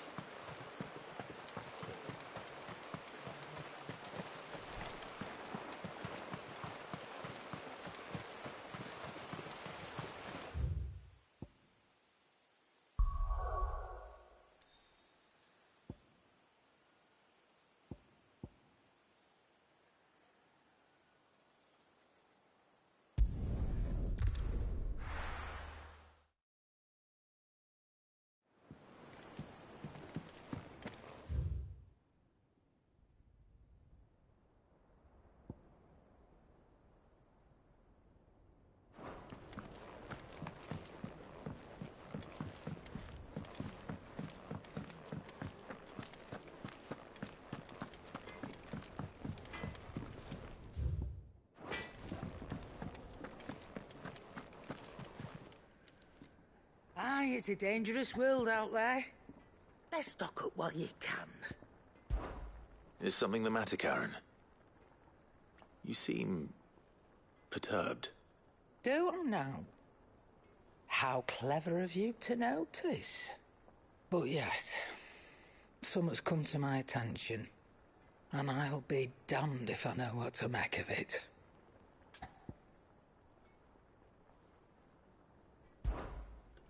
Go on. It's probably quicker if I just show you. Here. Some sort of crystal. Though, I don't remember seeing one that colour before. Aye, well, that makes two of us.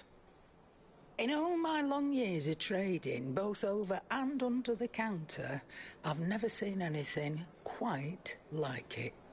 They're calling them dusk crystals, on account of colour. I see. And they can be used to cast magics. That they can.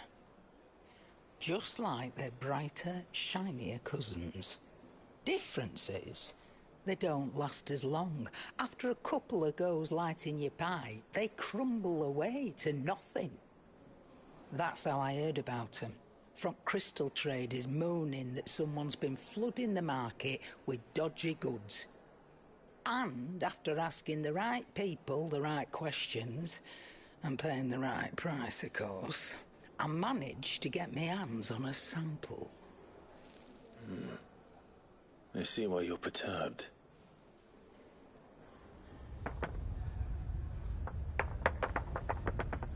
I hope.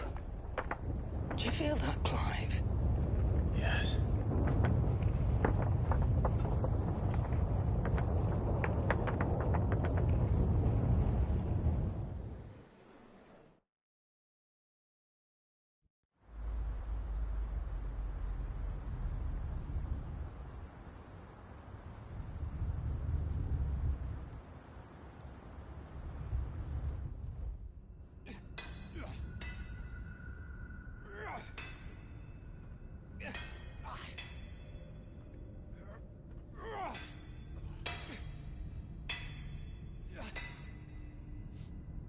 All right, lads, that'll do for today.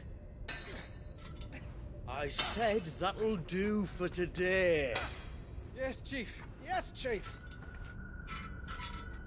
Let's get this lot back to town, fill our purses and then our bellies.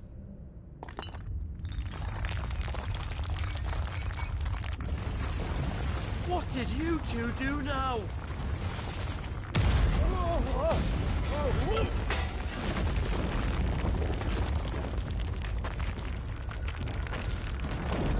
Please tell us you bought another London. Stay calm, both of you.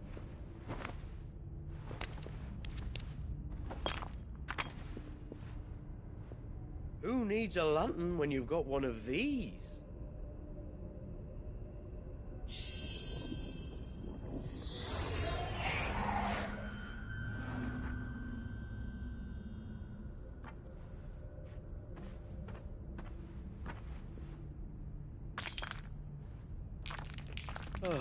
All that work for a single spark.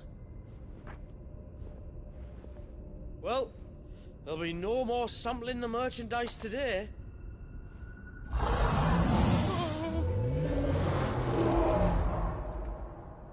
That sounded close, Chief. Really close. Really, really close. Now, lads, what am I always telling you? Good things come to those who run! Wait for us, Chief!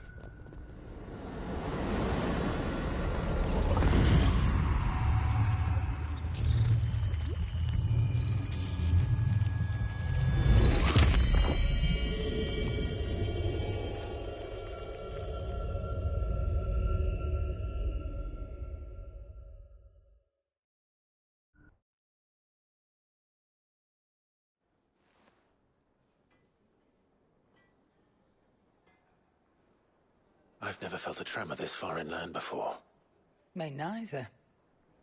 But then, I'd never seen skies like these till a few moons ago, and it's been all change ever since. Come to think of it, the first anyone ever heard of these dust crystals was after you lot came back from the Dominion and brought this bloody weather with you. Do you think the two things are connected? Who knows? Could just be that with Drake's tail gone, the black market was running short of the good stuff. The Dominion's mines were the only source of new shards left in Storm after a certain evil outlaw decided to do away with the other mothers. And with the price of decent crystals going through the roof, traders turned to dealing in stuff they'd never have touched before. The question is, who's selling these crystals and where are they? Wait. This color. They couldn't be from Origin, could they? No, that wouldn't make sense. I saw it form in the sky, and that was long after we returned from the Dominion. But if they didn't come from Origin or any of the other mother crystals, then... does that mean... that you missed one? Aye. That were my thinking, any road. Another mother crystal we didn't know about. I'll speak with Joshua. If you're right about this, we need to find it. And quick, I'd say. On account of which, I'll take this shard over to Tomes for you. Get him to give it a once-over, case it rings any bells. Right. Thank you.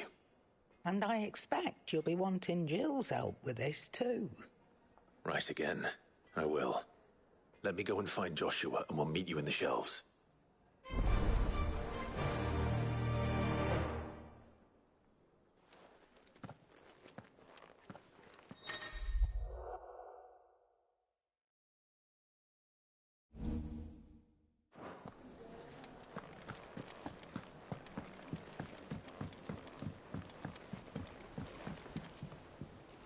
Joshua, we need to talk.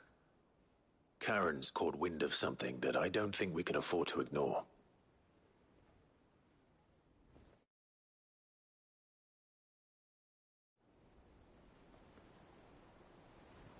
Aye. That is troubling. Not least because the Undying made no mention of these dusk crystals in any of their recent reports. So they weren't aware of them either. Perhaps. Or perhaps they merely deemed them unworthy of my attention. Wrongly, I might add, for I am inclined to share Lady Karen's misgivings. Then we'd better take her advice and consult Harpocrates forthwith. To the shelves, then. With our combined insight, I'm sure we'll discern something of use, be it no more than a place to start. Let's hope so.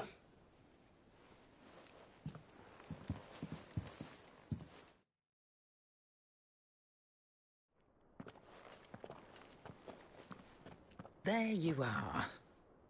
I've taken the liberty of telling these two everything I told you. Thank you, Karen. It's hard to believe such a lusterless shard could conjure much of anything. And you truly think this came from a mother crystal? One we never knew existed? Every other shard in the Twins did. Why should these dusk crystals be any different? Dim though they may be. We know they first appeared on the black market shortly after Ultima cast Primogenesis, darkening the skies. So might the two be connected? Could the spell have created a new mother crystal, perhaps? A replacement for the ones we destroyed? What do you think, Harpocrates? I think there may well be a connection. Yet, if we are to believe that the original mother crystals were of Ultima's making, does it seem likely that he would have need of anything so palpably inferior? No. I hazard that it was not Ultima who created these crystals, but humanity. More specifically, our fallen forebears, whose wonders litter the land even now. Legend holds that the fallen challenged the gods in order to win their power, and came tantalizingly close to doing so. It seems only reasonable that they should wish to learn the secrets of the crystals which the gods bestowed upon them. So they could make their own. Precisely. You may recall that the tale of the sins of Zemeckis begins with the Colloquy of the Sages, a council wherein humanity sought to uncover the last secrets of the gods before waging their war to learn what little remained. It is perfectly possible that an understanding of how to craft crystals was among their many achievements. Among their many achievements, prior to their fall. Indeed. The same enlightened souls forged great and terrible weapons called the Iconoclasts, from which icons derived their name, and turned them against each other in the Magitech War. A pointless conflict which served only to make its victors more confident of their right to supplant the gods on high. And when at last they ventured to do so, the resultant imbalance in the ether is said to have been so great that the skies themselves turned black and began to boil. The first recorded Arche sky, I suspect. Which brings us back to the matter at hand. It is my belief that these shards are the product of a long-slumbering Magitech mother crystal, stirred to life by a similar etheric upheaval to the one which accompanied its creator's fall. There's only one way to know for sure. We track down whoever's selling them and find their source. Karen, where did you buy this one? Down in Port Isolde when I was scratching around for supplies. Since the Imperials buggered off and took the tariffs with them, you can find all sorts of interesting stuff on the docks. Go and have a chat with the mercenaries guarding the gates. Your uncle's got some good lads there. You know when to keep a watchful eye and when to turn a blind one. Oh, and take the crystal with you. Might be your key to the underworld. Thank you. I will. Shall we then, brother? I'm coming too. If there is another mother crystal out there and it's anything like the others, you'll need all the help you can get. I was hoping you'd say that. One more time then. Together.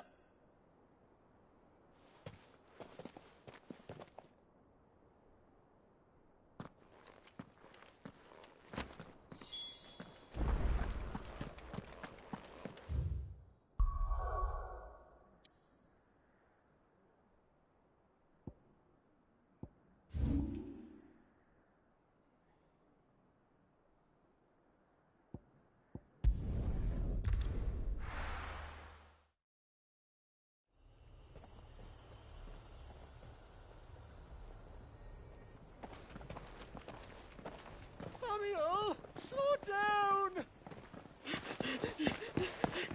Not bloody likely!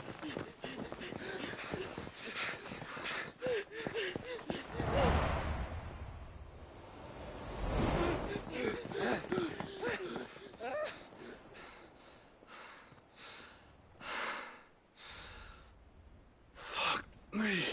They're fast on their feet. What's going on here, I wonder? What indeed?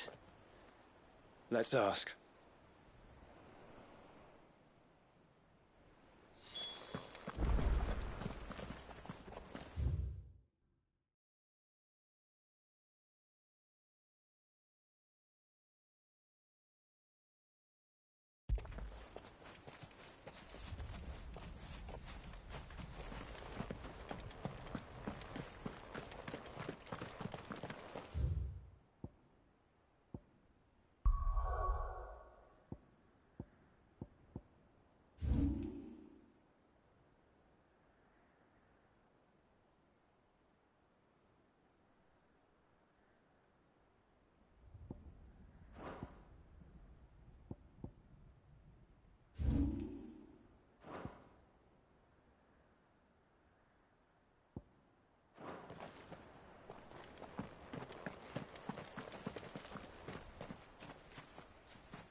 Excuse me.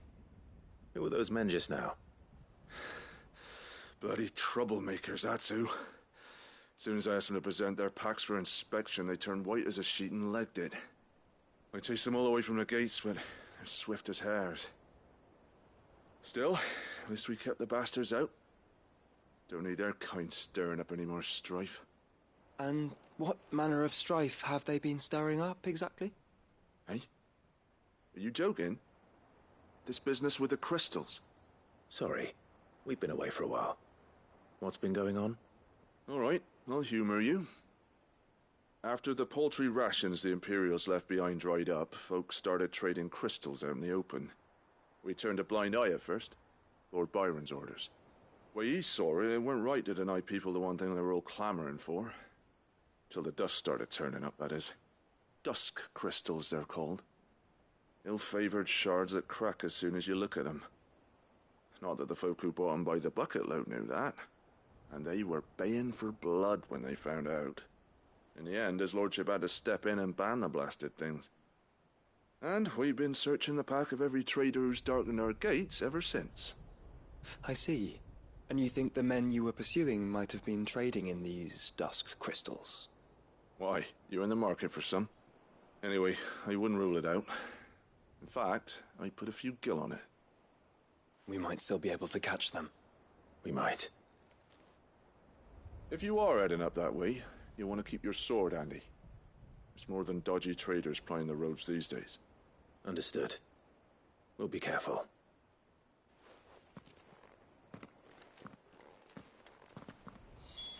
If those men were selling dusk crystals, I think it's unlikely that they will risk returning to Port Isolde. Which means this might be our only chance of catching them. Run like the wind.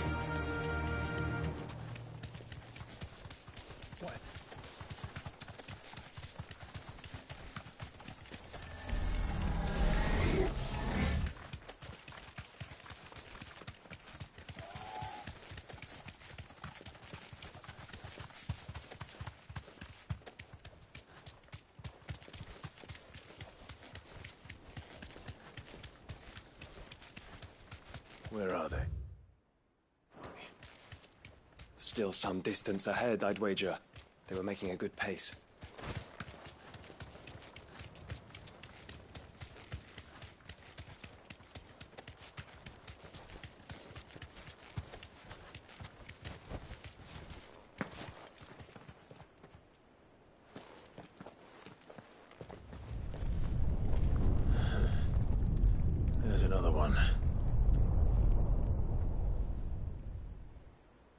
Still no sign of those traders, though. No. I just hope we haven't lost them. These blimmin' tremors are scaring off all our customers. The few that weren't scared off by the skies, you mean? Perhaps one of those merchants has seen something. Forgive me, but did you happen to see 3 men in robes pass this way? Yeah, I seen them. Poor bastards. What do you mean? A gang of nasty-looking brutes was on their trail. Caught up with them just up the road. Screaming at them they were. Your crystals or your lives and all that. Only the daft buggers kept their crystals and legged it. In which direction, out of interest? Up that way.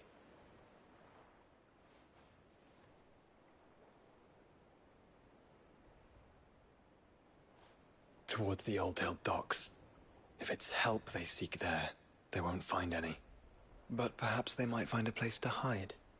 Let's hope so. And then we can find them before their pursuers do. Thank you. And please, take care on the road.